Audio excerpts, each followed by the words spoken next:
This is the precise moment when you transform 30 pounds of pressure from your foot into thousands of pounds of stopping force that can bring a 2-ton vehicle to a complete halt in just a few hundred feet.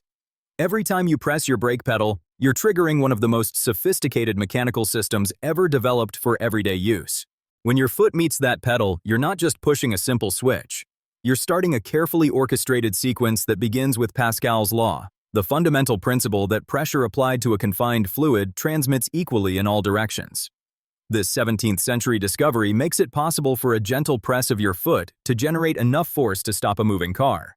The first component in this chain reaction is the brake pedal itself, which acts as a lever. When you apply 30 pounds of pressure, the lever system multiplies that force by 3 or even 4 times before it reaches the master cylinder. It's basic physics, but the engineering is anything but simple. The pedal must move farther than the components it controls, so if you push the pedal down 120 millimeters, the master cylinder piston might only move 40 millimeters, but that shorter movement carries much more force. Behind the scenes, most modern cars employ a brake booster, also called a vacuum servo, that makes your job even easier. This ingenious device uses engine vacuum to create a pressure difference across a membrane. When you press the brake pedal, ambient air rushes into one chamber while the other remains under vacuum. The resulting pressure difference multiplies your foot force by an additional factor of 7 or 8. Without this assistance, stopping a modern car with disc brakes would require the leg strength of a professional athlete.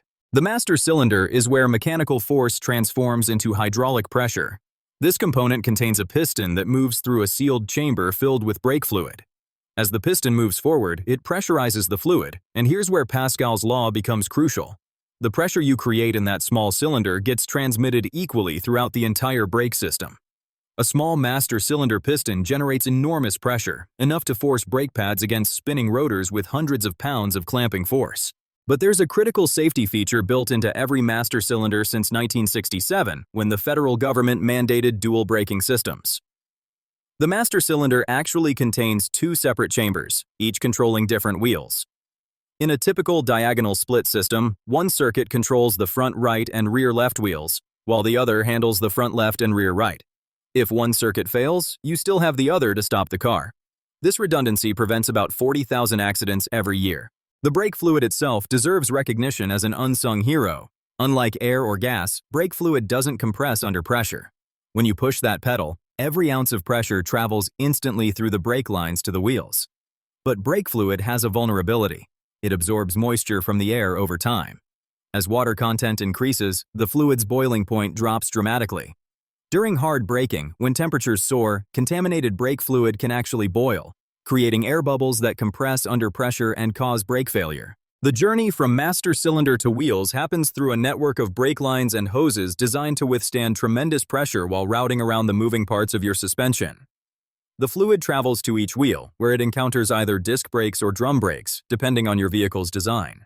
At the front wheels, where 70 to 80% of your car's braking happens due to weight transfer during deceleration, you'll almost certainly find disc brakes. When pressurized fluid reaches the brake caliper, it forces pistons outward, pressing brake pads against a spinning rotor attached to your wheel. The friction between pad and rotor converts your car's kinetic energy into heat energy. Those holes and slots you see in performance brake rotors aren't just for looks. They provide escape routes for the gases that form when brake pads heat up enough to literally vaporize. Many cars still use drum brakes at the rear wheels, where braking forces are lower. In a drum system, pressurized fluid pushes brake shoes outward against the inside of a drum. Drum brakes actually provide more stopping power than disc brakes of the same size, but they trap heat inside the drum, making them prone to overheating during repeated hard stops. Modern cars add another layer of sophistication with anti-lock braking systems, or ABS. Wheel speed sensors constantly monitor how fast each wheel is rotating.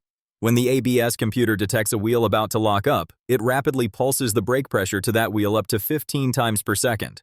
This prevents the wheel from skidding and maintains steering control. You'll feel this as a vibration in the brake pedal during emergency stops. The physics of stopping are unforgiving. When you're traveling at 50 miles per hour, your car needs 221 feet to stop completely, and that includes the time it takes you to recognize danger and move your foot to the brake pedal. Increase your speed to just 60 miles per hour, only 20% faster, and your stopping distance jumps to 292 feet, nearly 45% longer. That's because braking distance increases with the square of your speed. Double your speed, and you need 4 times the distance to stop. Temperature plays a crucial role in braking performance.